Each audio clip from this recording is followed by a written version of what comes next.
ખ્યાલ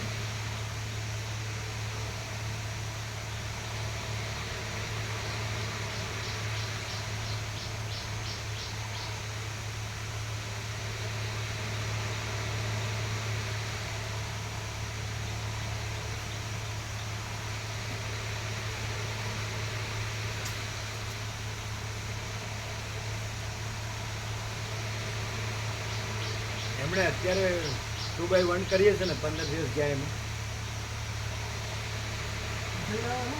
હમણાં ગયા ને 15 દિવસ જઈ આવ્યો ને 2x2 બરાબર.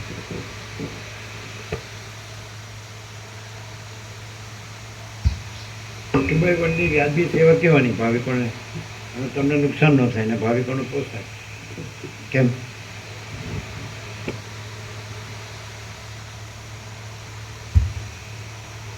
19માં પ્રશ્નમાં તથા બીજા પણ પ્રશ્નમાં પણ વારંવાર અણુ શબ્દ છે. તેનો સારાંશ એવો છે કે ચૈતન્ય રૂપી અણુ પરમ આકાશરૂપી છે તથા તે સૂક્ષ્મ છે, માટે નથી એવા ભાસથી જાણવામાં આવે તેમ નથી, અને તે સર્વાત્મક છે, તો પણ ભાસ માત્ર મન તથા ઇન્દ્રિયો તેને પહોંચતા નથી. 19માં પ્રશ્નમાં તથા બીજા પણ પ્રશ્નમાં પણ વારંવાર અણુ શબ્દ છે. તેનો સારાંશ એવો છે કે ચૈતન્ય રૂપી અણુ પરમ આકાશરૂપી છે તથા તે સૂક્ષ્મ છે. પરમ આકાશ અને સૂક્ષ્મ આ અણુનો એક્ઝેક્ટર એ પરમ આકાશ રૂપી છે અને સૂક્ષ્મ છે. એટલે આપણે જે અનંત વ્યાપકતા અને અનંત ગહનતા આવી ગઈ તે પરમ આકાશ અનંત વ્યાપક છે અને અનંત ગહન છે, વિડ્થ એન્ડ ડેપ્થ આવી ગઈ, અને સૂક્ષ્મ છે એટલે ગહનતામાં સૂક્ષ્મતા આવી ગઈ હે ને. પરમ આકાશ માણસ છે ને એટલે સીધું ઉતરી જાય એવી રીતે વાંચવું છે. પેલું ફટાફટ આપણે વાંચી જઈએ એવું નહીં, આમ સીધું ઉતરી જાય. ફરીથી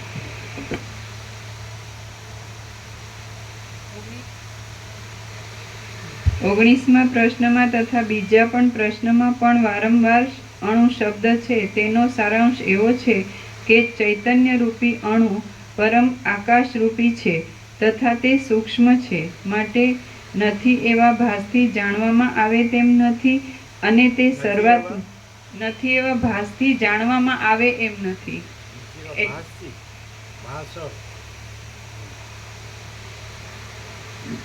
નથી એવા ભાસ. આ જે દ્રશ્ય છે નથી એવો ભાસ, તો જે દ્રશ્ય છે નથી એવો ભાસ છે, હું ને જગત, તો એનાથી જાણવામાં આવે એમ નથી, કારણ કે એ સૂક્ષ્મથી સૂક્ષ્મ છે, અતિ સૂક્ષ્મ છે, પરમ આકાશ છે, અણુ નથી એવા ભાસ.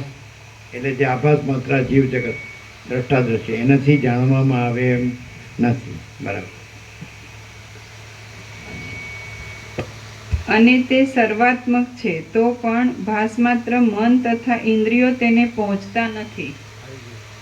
છે સર્વત્ર, સર્વાત્મક, સર્વનો આત્મા છે, પણ ઇન્દ્રિયોને મન તેને પહોંચતા નથી. ક્લિયર?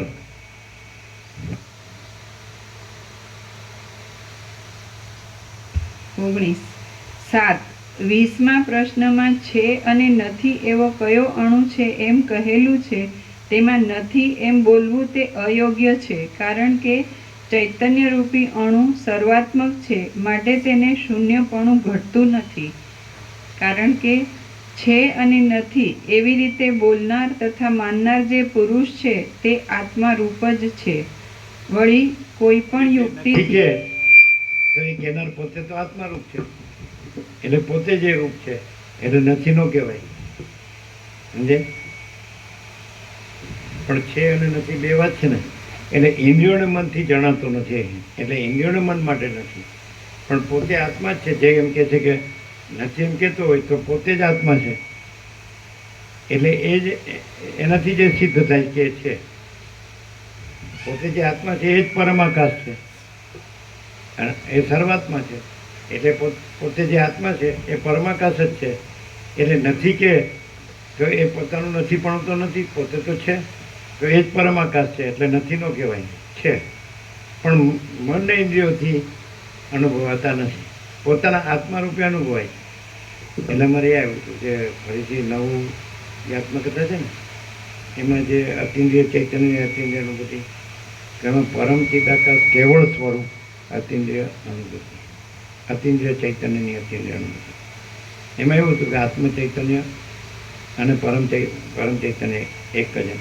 આ એવો આવશે પરમ ચિદાકાશ પરમ જ્યોતિ અખંડ જ્યોતિ કેવળ સ્વરૂપ અતિન્દ્રિય ચૈતન્યની અતિન્દ્રિય અનુભૂતિ. આવું આવશે બધું આપણે રિનોવેશન. આત્મકથા ફરીથી આવશે. પેલી 2015નું હતું જૂનું, એટલે હવે 10 વર્ષ પછી એટલે પેલી બધી નાનું પધાર્યું ના. અને ફોટામાં એક પાછળ જે ફોટો છે ને એ આવશે ઓરાવાળો, આપણો ઓરાવાળો ફોટો છે ને, અને નીચે છે ને આ જે લાસ્ટ સત્રાક્ષર આપ્યા એ આવશે સત્રાક્ષર. યાદ રહ્યું? બસ.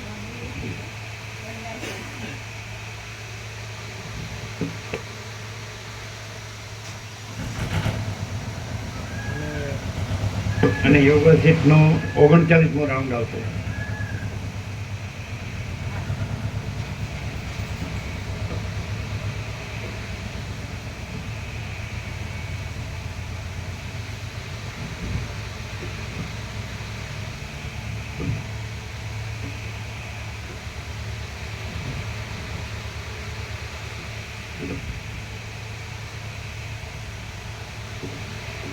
યોગા સીટનો 39મો રાઉન્ડ આવશે.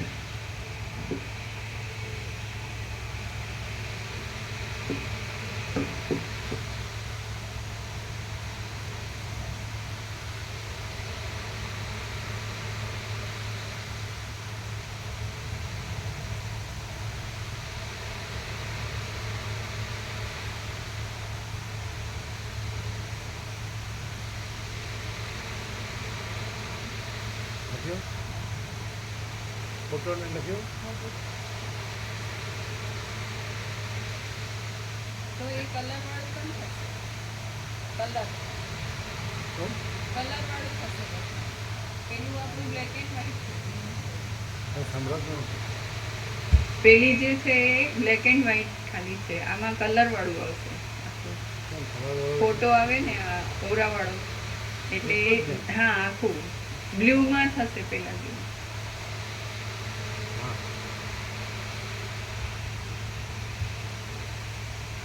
વ્હાઈટમાં બ્લુ. હા, વ્હાઈટમાં બ્લુ. એટલે બાકી અક્ષરો ને તો એમાં છે, પણ ફોટો જે બ્લેક એન્ડ વ્હાઈટ હતો એની જગ્યાએ કલર. બાકી અક્ષરો બ્લુ. બાકી અક્ષરો તો વ્હાઈટમાં બ્લુ જ છે અત્યારે પણ. Dark blue. ડાર્ક. 20મા પ્રશ્નમાં છે અને નથી એવો કયો અણુ છે એમ કહેલું છે, તેમાં નથી એમ બોલવું તે અયોગ્ય છે, કારણ કે ચૈતન્ય રૂપી અણુ સર્વાત્મક છે, માટે તેને શૂન્યપણું ઘટતું નથી. કારણ કે છે અને નથી એવી રીતે બોલનાર તથા માનનાર જે પુરુષ છે તે આત્મા રૂપ જ છે. વળી કોઈ પણ યુક્તિથી સત પદાર્થને અસતપણું ઘટતું નથી. કદાપી એમાં શંકા થાય કે જ્યારે તે છે ત્યારે દ્રશ્ય કેમ નથી, તો કહેવાનું કે કપૂર ગુપ્ત રાખ્યું હોય તો પણ તે પોતાની સુગંધીથી સર્વ ઠેકાણે જણાય છે. તેવી રીતે તે ચૈતન્ય રૂપી અણુ સર્વાત્મક છે, તેથી સર્વ ઠેકાણે ગુપ્ત રહી સ્વયં સત્તાથી ભાસમાત્ર રૂપ ભાસે છે. 8. ચૈતન્ય રૂપી અણુ નિર્વાણમાં જ ક્લિયર હોય એવું નથી, આમાં જ બધું ક્લિયર. આગળથી જ બધું ક્લિયર જ છે. સરસ્વતી લીલામાં આવી જાય, સુખદેવમાં આવી જાય, બ્રહ્મામાં આવી જાય. બ્રાહ્મણનું હતું ને પેલું એમ કીધું ને કે આ બ્રાહ્મણ એ પેલું મૃત્યુ કે મારાથી પકડાતો નથી. આકાશ જ બ્રહ્મ એ બધામાં આવી જાય, બધું આવી જાય. પછી બીજું કોણ આવ્યું ને સુખદેવનું આવ્યું ને, પછી કોનું આવ્યું આકાશ જ બ્રાહ્મણનું આવ્યું, પછી લીલા સરસ્વતીનું આવ્યું, અને કરકટી રાક્ષસનું આવ્યું. તો આમાં તો કંઈ પાર મેલ્યો, બધું આવી જાય. એટલે માણસને જ્યાં મૂમ એમ થાય છે ને તો ત્યાં જ પરમ આકાશ છે ને હું નથી. હું છે આ ભાસ છે. એટલે પરમ આકાશ ભાસ આકારે ભાસે છે, પણ એ ભાસ વાસ્તવિક નથી. અહમ અને જગત અને પરમ આકાશ છે. સમજે? ક્લિયર થાય ને? જેમ અનંત મહાસાગર એટલે જળ છે, મહાસાગરનું જળ છે, તે તરંગ આકાર ચલન અને તરંગ આકારે ભાસે છે, પણ એ વાસ્તવિક નથી. ચલન ને તરંગ અને અનંત એકરસ જે નિરાકાર જળ મહાસાગર છે એ વસ્તુ છે. એમ અનંત નિરાકાર પરબ્રહ્મ આકાશ પ્રકાશ એ વાસ્તવિક છે. એ આ અનંત દ્રશ્ય આકારે ભાસે છે, પણ એ ભાસ વાસ્તવિક નથી. ક્લિયર? દ્રષ્ટા દ્રશ્ય અહમ જગત એ વાસ્તવિક નથી.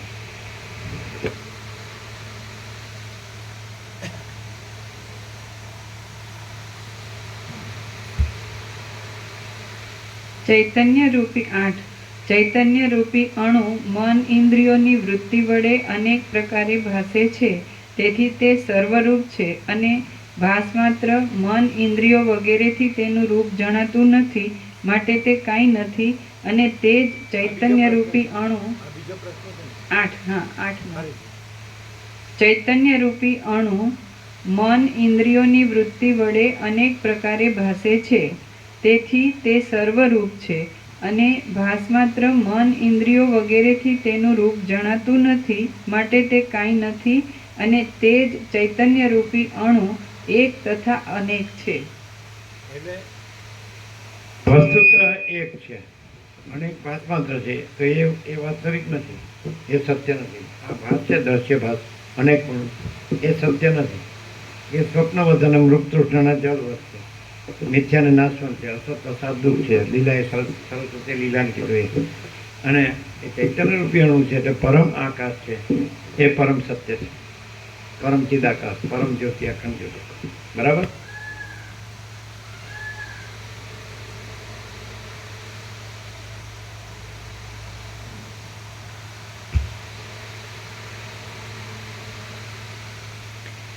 પહેલા પ્રશ્નમાં અનેક સંખ્યાવાળું એક કયું છે એમ પૂછેલું છે, તેનો ઉત્તર આમાં આવી જાય છે. 9 ચૈતન્ય રૂપી અણુની અંદર ભાસ માત્ર જગત રહેલું છે. ચૈતન્ય રૂપીની નીચે ટાંચ છે. 81માં સર્ગની 3જી કલમમાં 29મા પ્રશ્નનો ઉત્તર બીજી વાર છે. ચૈતન્ય રૂપી અણુની અંદર ભાસ માત્ર જગત રહેલું છે. 10 ચૈતન્ય રૂપી અણુ જગત રૂપી રત્નને ધારણ કરે છે. 11 આ ત્રણ જગતનો સમૂહ ચૈતન્ય રૂપી મોટા સમુદ્રમાં રહેલો છે, તે ચૈતન્ય રૂપ છે અને તેનાથી જુદો નથી, પણ જેમ જળમાં દ્રવપણાથી ઘૂમરી પડે છે તે જુદી દેખાય છે, તેમ ચિત્તના વિકલ્પથી જુદાપણું જણાય છે. 12 ચૈતન્ય રૂપી અણુ મન ઇન્દ્રિયોથી અતીત છે, માટે તે શૂન્ય છે અને તે પોતાના સંવેદનથી જણાય છે, માટે તે આકાશરૂપી હોવા છતાં અશૂન્ય છે. સંવેદનથી શું પોતાના સંવેદનથી જણાય છે? સ્વસંવેદ્ય. એટલે હવે એ કેવી રીતે પોતાના સંવેદનથી? કે જે ભાસ માત્ર જે દ્રશ્ય છે અનેક, આ બધું દ્રષ્ટા દ્રશ્ય કે જીવ જગત કે હું ને અહમ ને જગત, તો એનું સંવેદન છે કે નહીં? તો એ સંવેદન છે એ પરમ આકાશ છે, પરમ ચિદાકાશ, પરમ જ્યોતિ, અખંડ જ્યોતિ. એ ચૈતન્ય રૂપી અણુ છે અને ભાસ માત્ર છે, એ વાસ્તવિક નથી. ભાસ માત્રનું સંવેદન, પણ એ સંવેદન ભાસનો પર્યાય નથી, જે વાસ્તવિક નથી. ભાસ અસત્ય છે અને સંવેદન એ ચૈતન્ય રૂપી અણુ છે. એમ પોતાના સંવેદનથી અનુભવાય છે. સંવેદન ખબર પડી?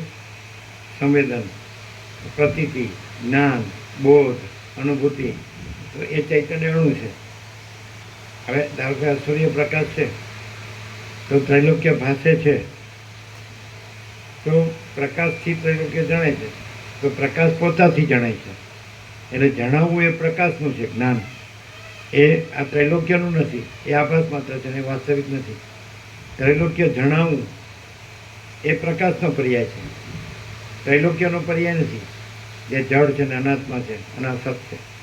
હવે જો તમને ત્યાં ચૈતન્ય રૂપે અણુ છે, આત્મા છે, સર્વાત્મા છે, ત્યાં તમે આને જાણો કે હું આ છું ને આ જગત છે અને હું ચૈતન્ય રૂપી અણુ છું ને, તો ખોટું.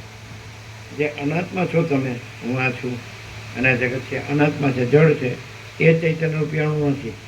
હું આ અનાત્મા છું એ નથી, એ કાંઈ નથી. આ જગત છે એ જળ ને અનાત્મા એ કાંઈ નથી. અને એનું જે સંવેદન છે એ ચૈતન્ય રૂપી અણુ છે. કેવું છે?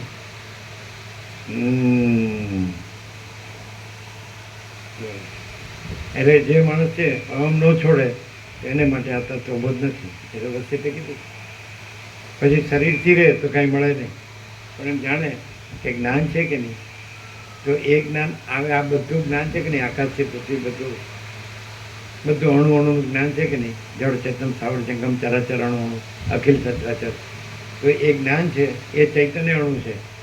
અને આ બધું જગત છે, હું ને જગત, તો એ અવાસ્તવિક છે, અસત્ય છે અને અનિત્ય. એ કેવી રીતે ખબર પડે કે જે જ્ઞાન છે એ નિત્ય સત્ય છે, એ ચૈતન્ય અણુ, અને આ બધું અનિત્ય અસત્ય છે. માટે આ જ્ઞાન છે અનિત્ય સત્યનો પર્યાય નથી, નિત્ય સત્યનો પર્યાય છે, ચૈતન્ય રૂપી.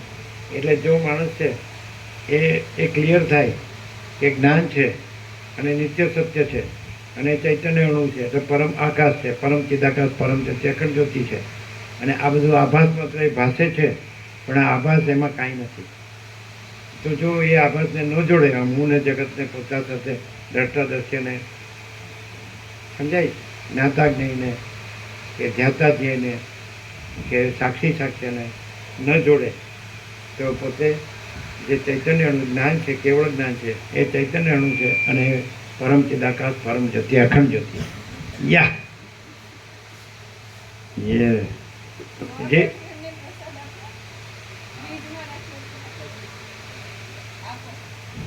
શું છે? શું આપણને